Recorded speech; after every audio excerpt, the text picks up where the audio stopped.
বন্ধুরা সবাইকে আসসালামু আলাইকুম। আরো একটি নতুন ভিডিওতে আপনাদেরকে স্বাগতম। তো আমরা অনেকে আছি এখন ষাঁড় গরু মোটা তাজা করতেছি, কারণ সামনে কুরবানি। তো যেহেতু অবশ্য সময় অনেকটাই কম, সে কারণে দ্রুত কিভাবে মোটা তাজা করা যায় এই বিষয়ে আমি আপনাদের মাঝে ভিডিওটা শেয়ার করব, যে কি কি ভাবে বা কি কি পদ্ধতি ব্যবহার করলে আপনি আপনার গরুকে এই অল্প সময়ের ভিতরে মোটামুটি ভালো একটা রেজাল্ট নিয়ে আসতে পারবেন। তো মূলত হচ্ছে যে আমাদের যে ষাঁড়গুলো দেখতেছেন, এগুলো আমাদের খামারে অলরেডি আসছে যে 20-25 দিনের মতো হয়েছে আর কি। তো মোটামুটি ভালো একটা গ্রোথ আসছে। এগুলা যখন আসছিল তখনও আমরা ভিডিও শেয়ার করছি, ওই সময় কিরকম ছিল, এখন কিরকম হচ্ছে সেটাও আমি আপনার ভিডিওর মাঝখানে আপনাদেরকে দেখানোর চেষ্টা করব। আর মোটামুটি সবার খাবারের রুচি বা পরিবর্তন অনেকটাই আশানুরূপ ভালো, আমরা যতটুকু আশা করছি ততটুকুই ইনশাল্লাহ আছে। তো আমরা কিভাবে আমাদের ষাঁড় গরুগুলো মোটা তাজা করতেছি, কি কি খাওয়াচ্ছি, সে বিষয়ে আরো একটা ভিডিও দেওয়ার চেষ্টা করব। মানে আমরা কি খাওয়াচ্ছি দৈনিক, আমাদের এই ষাঁড়গুলোর পিছনে কত টাকা খরচ হচ্ছে, এই বিষয়টা আপনাদের মাঝে জানানোর চেষ্টা করব। তো ভিডিওটা শুরু থেকে শেষ পর্যন্ত কন্টিনিউ করবেন, আশা করি আপনি উপকৃত হবেন। আর শেষ পর্যন্ত দেখে যদি ভালো লাগে একটা লাইক দিয়ে দিবেন, আর ভিডিওটা শেয়ার করে দিবেন। আর যদি কোনো কিছু জানার থাকে আপনি কমেন্টে লিখতে পারেন, আমরা অ্যান্সার দেওয়ার চেষ্টা করবো ইনশাআল্লাহ। আপনি তার ঘাটতিটা যেটা, মানে হয়তো ভিটামিনের ঘাটতি আছে, সেই ভিটামিনের ঘাটতি ফিল আপ করাইতে হবে। এরপর হচ্ছে যে তার খাবারে যদি রুচি কম থাকে, সেক্ষেত্রে আপনার ওই রুচি বাড়াইতে হবে। হ্যাঁ, তো আপনার যদি গরুর যদি রুচি না থাকে, সেক্ষেত্রে আপনার যতই খাওয়ান কোনো কাজে আসবে না। আর আরেকটা হচ্ছে যে ষাঁড় গরুর একটা বদভ্যাস আছে, সেটা হচ্ছে যে ধাতু ক্ষয়। এই ধাতু ক্ষয় যদি হয়ে থাকে, আপনার যত কিছুই খাওয়ান কোনো কাজ হবে না। সকাল বিকাল ওর যদি দাঁতু ভাঙে বা উত্তেজনা থাকে, সেক্ষেত্রে অনেক সময় গরু হচ্ছে যে মোটা তাজা হতে সময় অনেক বেশি নেয়, বা মোটা তাজা অনেকটা মানে যতটুকু আশা করা হয় আর কি ততটুকু হয় না।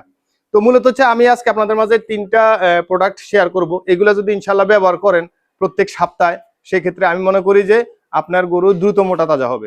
3টা প্রোডাক্টের মধ্যে হচ্ছে যে এই একটা অ্যামাইনোভেট প্লাস, এটা ইনজেকশন, ভিটামিন ইনজেকশন, যেহেতু এটাতে অ্যামাইনো অ্যাসিড আছে, এই কারণে আপনার গরুকে যদি এটা প্রত্যেক সপ্তাহে অন্তত 30 মিলি করে বা 30 সিসি করে যদি ফুস করেন মাংসে, আশা করি যে আপনি একটা ভালো রেজাল্ট পাবেন।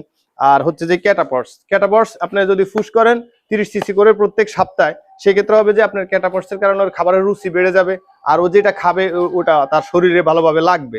এই কারণে হচ্ছে যে আপনি ক্যাটাপটস আর হচ্ছে যে অ্যামাইনোভেট প্রত্যেক সপ্তাহে 30 সিসি করে আপনার পুশ করবেন মাংসে। আর আরেকটা হচ্ছে যে এটা হচ্ছে যে দাঁতু ক্ষয়ের জন্য। এটা অলরেডি আমরা সারা বাংলাদেশে প্রায় মাত্র 10 দিনে 500 পিসের উপরে সেল করে ফেলছি। মোটামুটি সবাই যারা নিচ্ছে সবাই ভালো রেজাল্ট পাচ্ছে, বা আমরাও আমাদের খামারে ব্যবহার করতেছি। এটা আমরা এর আগের বছরও এটা ব্যবহার করছি, এর আগের বছরও করছি, মানে গত 3 বছর, এই বছর নিয়ে গত 3 বছর ধরে আমরা আমাদের খামারে এটা ব্যবহার করতেছি। জাস্ট আপনার দাঁতুক হয় আর হচ্ছে উত্তেজনা কমানোর জন্য। আপনার গরু যদি উত্তেজনা থাকে বা দাঁতুক হয় থাকে, সেক্ষেত্রে আপনার গরু মোটা তাজা হইতে দীর্ঘ সময় নিবে, বা দেখা গেছে আপনি যতটুকু খাবার দিচ্ছেন তার চেয়ে অনেক কম আপনি রেজাল্ট পাবেন। তো এটার মধ্যে টোটাল 18টা ভিটামিন দেওয়া আছে, যেটা আপনার গরু মোটা তাজা করার জন্য খুবই উপকারী। যেমন কি আপনার হচ্ছে যে আমি উল্লেখযোগ্য যেটাকে বলবো L-লাইসিন, তারপরে ডিএল ম্যাথোইনিন, এই 2টা প্রোডাক্ট দেওয়া আছে। আরো আপনার হচ্ছে যে আপনার vitamin A, D, E3, iron, phosphorus, calcium, মানে টোটাল 18টা। তো এটা আমরা অলরেডি বাংলাদেশে সেল করতেছি, সারা বাংলাদেশে ক্যাশ অন ডেলিভারিতে আপনারা আমাদের কাছ থেকে নিতে পারেন। আর এই প্রোডাক্টটা হচ্ছে যে আপনি কন্টিনিউ সকালে 25 গ্রাম, বিকালে 25 গ্রাম যদি দানাদার খাবারের সাথে দেন, একেবারে বিক্রি করার আগ পর্যন্ত, আশা করি যে আপনি ভালো একটা রেজাল্ট পাবেন এটা থেকে। তো আশা করি পর্যন্ত দেখে থাকলে বিষয়টা বুঝতে পারছেন। আর এই বিষয় বা অন্য কোনো বিষয় যদি কোনো প্রশ্ন থেকে থাকে, আমাদেরকে কমেন্টে লিখতে পারেন, আমরা অ্যান্সার দেওয়ার চেষ্টা করব। আর এখনো যদি আপনি আমার চ্যানেলটাকে বা পেজটাকে ফলো না দিয়ে থাকেন, অবশ্যই ফলো দিয়ে দেবেন, কারণ আমরা এরকম অনেক ভিডিও আপনাদের মাঝে আস্তে আস্তে শেয়ার করব। তো দেখাবো অন্য কোনো ভিডিওতে অন্য কোনো বিষয় নিয়ে। আজকের মতো এখানে বিদায়। আসসালামু আলাইকুম রহমতুল্লাহি ওয়া বারাকাতুহু।